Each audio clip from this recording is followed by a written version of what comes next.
Hi mga pangga! Nandito nga po pala kami ni Andre ngayon sa Pure Gold para mamili ng aming munting pangangailangan sa bahay at sa aming mini store. Kumuha nga po pala ako dyan ng bacon para sa aming lulutuin na yummy and creamy carbonara. Abangan nyo po! Kukuha ko nga po pala kami dyan ng ham. At ang napili ko nga ham sana ay yung Star ang brand. Kaso sobrang tigas po niya. Ang hirap niyang tanggalin. Nagkakadikit-dikit po. Iisa lang naman po ang kailangan ko dyan. Kaya napagdesisyonan namin ni Andre na wag na lang yung Star ang brand. Kasi sobrang tigas po talaga. Ito na lang CDO ang aking napili.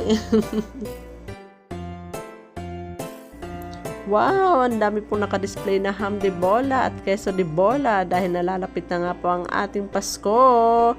Kaya nandyan na po sila, nakabang-abang na. Kukuha na rin po ako ng Yakult para okay ang ating tiyan. Dagdagan ko pa dahil favorite ito ng aking mga chikiting at ng aking mga customers. At punta na rin tayo sa mga tinapay dahil turong-turo si Andre, Mami, bili tayo ng tinapay. Sabi ko, sige, kumuha ka na at dadagdagan pa natin ng isa dahil okay na to kaysa naman kumain tayo ng junk foods. Mas okay ang bread.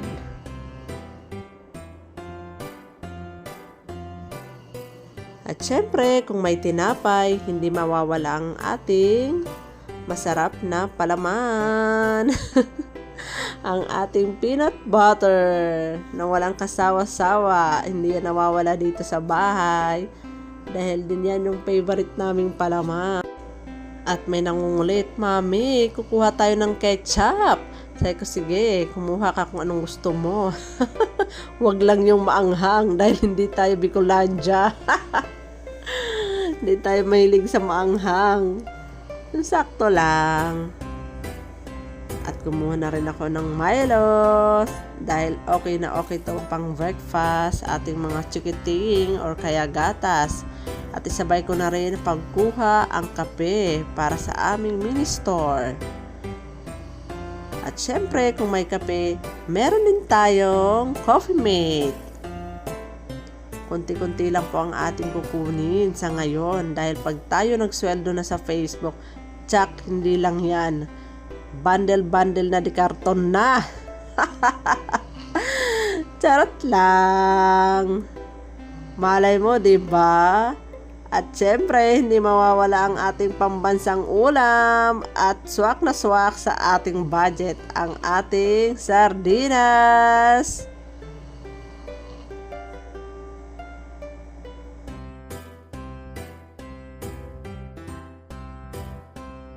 Kuha na rin ako ng ham. Ito ay favorite nating lahat, lalo na pag breakfast. May kasamang egg. O, diba? I love it! At dagdagan na rin natin ng mga crackers para sa aming munting tindahan. At kukuha tayo ng iba-ibang flavor para hindi agad manawa. Samahan na rin natin ng ating pangbaon sa school. Etong lemon square. At favorite din ito ng ating mga chikiting. At syempre, kung may cracker, hindi mawawala ang ating masarap na ulam. Wow! Pakit lang ang peg.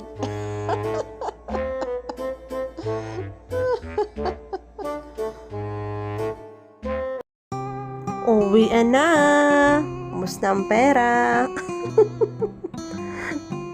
Bye! Salamat po sa panonood sa aming mini grocery ni Andre.